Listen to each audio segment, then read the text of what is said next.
Rob Grimes with the IFPTA, and it's my pleasure today to have a conversation with Nadav Solomon, the president and founder of Tabit Technologies and one of our newest global industry partner members. So welcome, Nadav. Thank you, Rob. Thank you for having me. It's a pleasure being part of this organization and being here today. You know, the last couple of years, the pandemic really shifted how restaurants worked going forward. They had to adapt, they shut down. And really, while a lot of people talk about what the biggest challenges are today, which may be different than they were pre-pandemic, right? I also want to ask you, not only what do you see the biggest challenges as you talk to people, but what do you see are the biggest opportunities? It's a good question, Rob. I don't know if you remember, a couple of months ago, you came to visit me here in Florida. We went to Fort Lauderdale, Boatyard, 350 seat, a part of large group, a Tabit customer. They had 350 seat, and they covered that operation with 8 people, 8 to 10 people in a shift, in a busy shift. Now, we all came. I used to be, before the Navy, I used to be a server, right? A shift manager. In a typical world, in a stationary world, you can't do that, right? You're talking about, let's see, I'm trying to do my math and you probably know it, but that sounds like maybe 6 to 8 to 10 tables a server at those number of seats, where the normal restaurant coverage would be what, maybe 4, 4 or 5. 5. Exactly. So how do you do that? And the reason why there were only 8 to 10, 12 people over there back when we had that dinner, it's hard to find servers out there, right? It's hard to find, and that's what happened with pandemic. Now, I trust Boatyard. It's a great location that they know how to find servers, but eventually, if you can run the same floor, and that's the opportunity part of your question, if you can run the same floor, faster service with less servers, oh my God, they're gonna make more money. Why? Because you increase PPA, we mentioned before, you lower the table turn time, meaning as long as you got demand, you get more, you get busier, and you run it with less servers. Times 18%, right? The average tip. These guys, Tabit servers today making 30 to 35% more in tips. So that's opportunity I see. Post-pandemic, people, I would say millennials and Gen Z, they have other jobs, I would say, whether it's back home doing all sort of things or whatever, crypto, whatever. But it's hard to fight today. And there is a labor shortage. And the second post-pandemic stress that I see among the chefs is the spike of interest rate and inflation, and it's hard to find ways to go and change the prices according to what happened with inflation and raise the prices. And I see a lot of operators looking for smart ways when it comes to loyalty promotions, also for combination, cross-sell, upsell, just to get a higher ticket without harming the overall experience, without feeling that it's soliciting or suffocating the customer too much. And you have to do that through conversational order taking with a great technology that can enable that. And thankfully, luckily we were with the right solution at the right time. Pandemic is terrible. Just as a point there. Yeah. You come from a data background. You talked about that, in your introduction.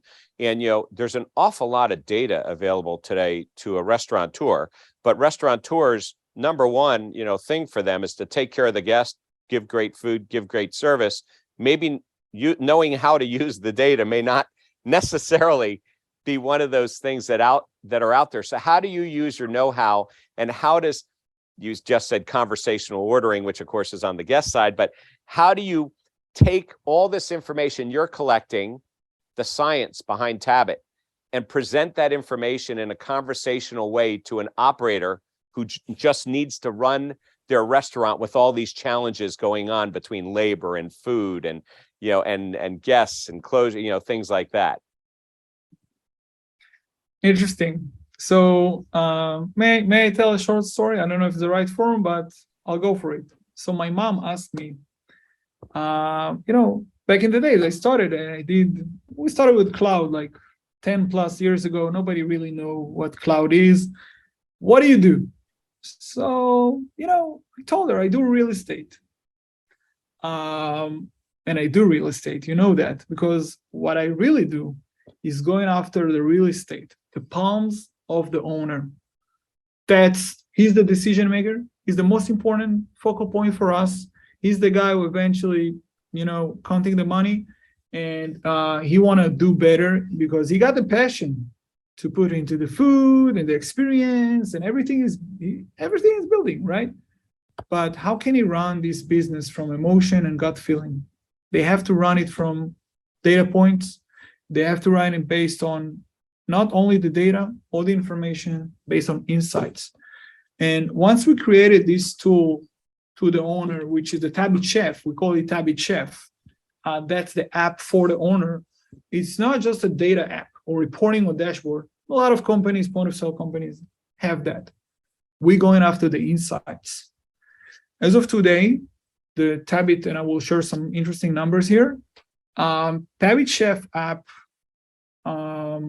we have a logging counter.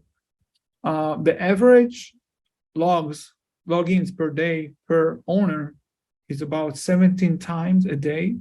They spend about 5 minutes each time looking at the number, thinking data, making decision based on analysis, actual insights we're feeding in with the system, fraud detection, and of course, if they can sell more, comparison to other industries that they can, see some benchmarks from the industry, forecasting, labor, everything in one place in a very easy way to understand. We don't want our owners to spend unuseful time in crunching data, running Excel spreadsheets. The world is not there anymore. What we call our system, or this paradigm, is consumerization of enterprise software.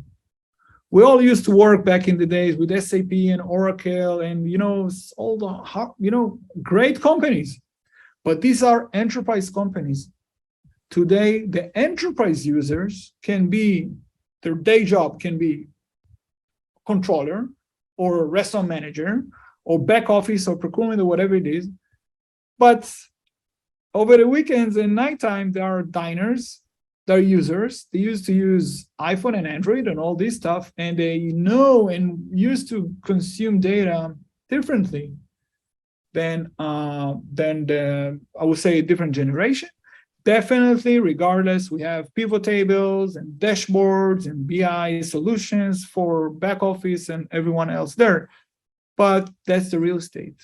If we can control this real estate, we can only be better there. So it's sort of interesting because, again, I'm not the math major here, but I think you just said there's 17 times a day, 5 minutes. It's about an hour and a half. That's a lot of time for an owner to spend taking a look at data.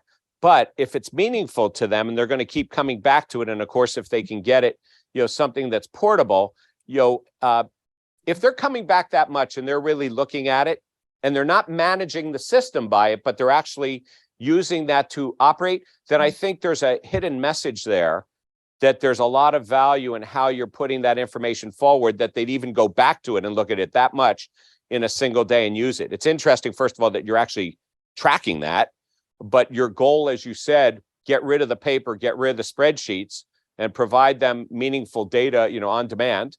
So that, by the way, you also use the word control for them too. So everybody's control, but you get it.